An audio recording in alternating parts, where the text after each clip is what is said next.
Praise the Lord. जय मसीह मेरे भाई और बहनों। आज की टॉपिक है, क्या हमें शुभ अशुभ मानना चाहिए।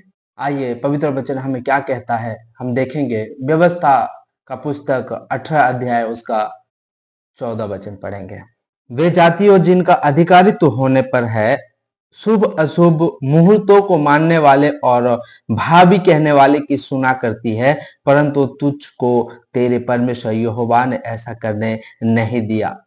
मेरे भाई और बहनों, एक मसीही लोगों को एक शुभ मुहूर्त, शुभ अशुभ नहीं देखना चाहिए, क्योंकि परमेश्वर ने व्यवस्था विवरणी में हमको साफ साफ बता दिया है कि तुमको वो सब नहीं मानना चाहिए। क्यों नहीं मानना चाहिए मेरे भाई और बहनों? मैं आपको बता देना चाहता हूं कि परमेश्वर ने 7 दिन को बनाया और देखा कि पूरा दिन सिद्ध है और पूरा दिन अच्छा है। तो मेरे भाई और बहनों, पूरा दिन को अगर परमेश्वर ने अगर कहता है कि ये अच्छा है, तो हम शुभ और अशुभ करके क्यों मानेंगे? वो हमेशा हर एक दिन हमारे लिए अच्छा है। लेकिन मेरे भाई और बहनों, आज बहुत सारे लोग ऐसे हैं जो शुभ और अशुभ को मानते हैं और शुभ और अशुभ का हिसाब से चलते हैं। मेरे भाई और बहनों, ये जो शुभ और अशुभ है, ये लोगों को ढोंगी लोगों ने बताया है कि ये शुभ और अशुभ है, क्योंकि अपने दुकान चलाने के लिए, अपने काम, अपने पेट पालने के लिए उन लोगों ने लोगों को भरमाया है। लेकिन मेरे परमेश्वर सीधा सीधा बता दे रहा है कि तुम जो जाति का पास तुम जाने वाले हो, जहां पे मैं तुमको भेज रहा हूं, वहां पे जो लोग रहते हैं, वहां पे जो जाति का लोग रहते हैं, वो लोग शुभ अशुभ को मानते हैं। वो लोग भावी कहने वालों की बातों को मानते हैं। लेकिन तुम ऐसा नहीं करना, तुम उन लोगों की बातों का हिसाब से नहीं चलना। मैं तुमको व्यवस्था दे रहा हूं, उसी हिसाब से चलना। जो लोग भी शुभ अशुभ को मानते हैं, उन लोगों के लिए मैं बता देना चाहता हूं कि परमेश्वर ने शुभ अशुभ मानने के लिए नहीं बताया है। पूरा दिन और पूरा टाइम और पूरा हफ्ता और पूरा महीना और पूरा साल हमारे लिए एक जैसा है और वो अच्छे के लिए ही है। बहुत सारे लोग हैं जो शुभ का दिन में ये काम करेंगे, शुभ मुहूर्त में ये सब करेंगे बोल के सोचते हैं मेरे भाई और बहनों। लेकिन मैं आपको बता देना चाहता हूं कि परमेश्वर आपको अलाउ नहीं करता है।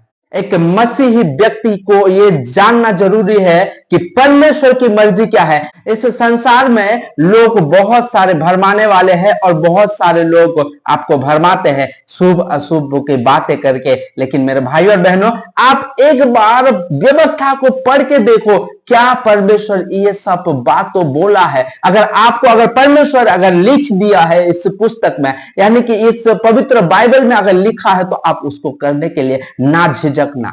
अगर परमेश्वर ने अगर करने के लिए अगर मना किया है, तो उसको आप नहीं कर सकते। बहुत सारे लोग ऐसे हैं जो हाथ देख के भविष्य बताते हैं और असल जिंदगी में अगर देखेंगे तो उनका भविष्य ही नहीं है।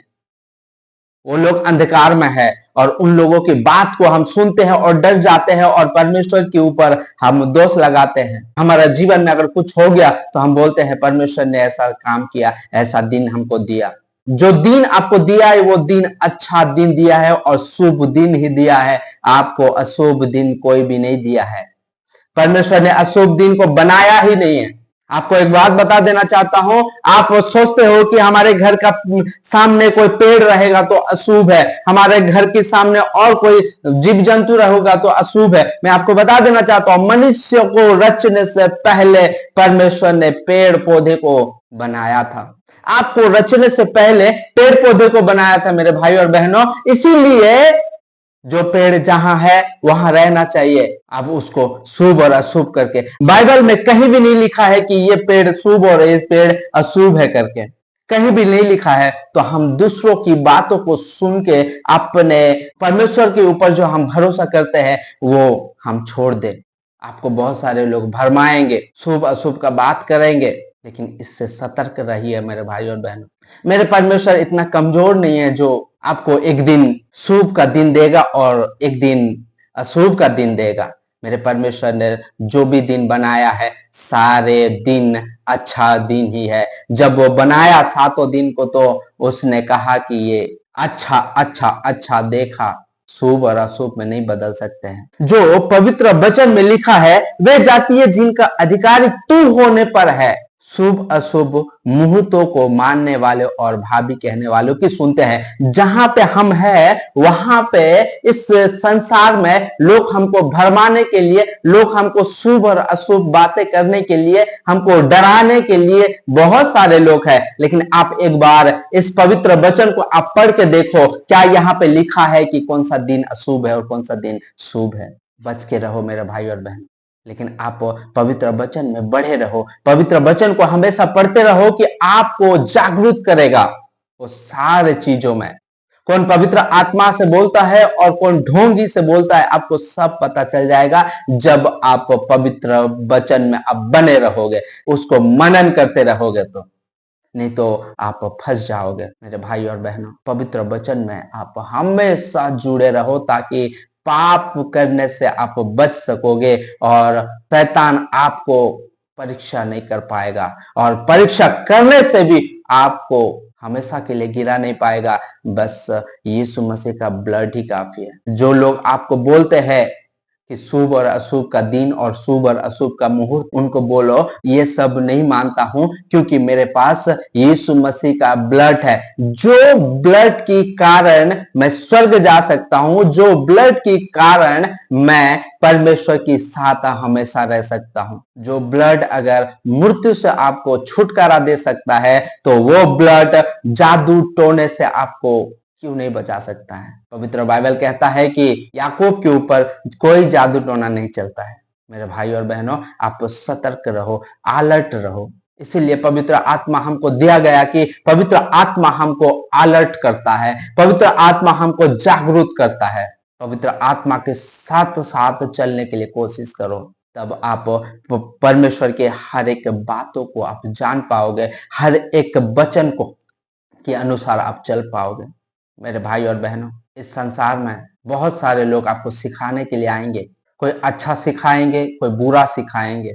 लेकिन मेरे भाई और बहनों, मैं आपको बता देना चाहता हूं, आप हर किसी से सीखो, लेकिन एक बार घर में आके एक बार बाइबल की में लिखा है या नहीं लिखा है, एक बार पढ़ के जरूर देखना। अगर लिखा है तो उसी का अनुसार करना, अगर नहीं लिखा है तो उसी का अनुसार कभी मत करना। इस संसार में पाप से बचने के लिए हमको वचन की बहुत जरूरत है मेरे भाई और बहनों। लेकिन हमारे अंदर जब वो वचन रहता है तो वो क्या होता है, हमको आत्मिक से और शारीरिक से हमको शक्तिशाली बनाता है। मैं आपको अभी भी कहता हूं कि आप हमेशा वचन में बने रहो ताकि लोगों की भरमाए में आप ना आ पाओगे। आइए हम प्रार्थना करेंगे। Thank you Jesus. पिता परमेश्वर, तूने जो वचन दिया है प्रभु, इसके लिए धन्यवाद कर। यीशु मसीह का ब्लड से और यीशु मसीह का नाम से पिता परमेश्वर, हम तेरी थ्रोन की सामने आते हैं। पिता परमेश्वर, आज जो वचन तूने दिया उस वचन के अनुसार पिता परमेश्वर हम चल पाए प्रभु। इस संसार में पिता परमेश्वर बहुत सारे लोग भरमाने वाले हैं पिता परमेश्वर, हमको ठगने वाले हैं पिता परमेश्वर, और तेरे वचन से अलग करने वाले हैं पिता परमेश्वर। लेकिन उन सारे लोगों से पिता परमेश्वर तू हमें बचा के रख, सारे मोह माया से पिता परमेश्वर तू हमको बचा के रख प्रभु। यीशु मसीह के आने तक हम तेरी वचन में दृढ़ होके बने रहे प्रभु। जो भी देख रहे हैं पिता परमेश्वर, उनके दिलों में, उनके मन में, उनके जीवन में पिता परमेश्वर इस वचन को तू डाल पिता परमेश्वर, ताकि लेकिन हम कुछ भरमाने वालों की बातों में आते हैं और हम फंस जाते हैं। हमें उन लोगों से बचा के रख पिता परमेश्वर। तूने इस प्रार्थना को सुना प्रभु, और इस प्रार्थना का तूने उत्तर दिया है, इसके लिए धन्यवाद करता हूँ प्रभु। तेरे को आदर और महिमा देके यीशु मसीह का नाम से मैं मांगता हूँ, आमीन।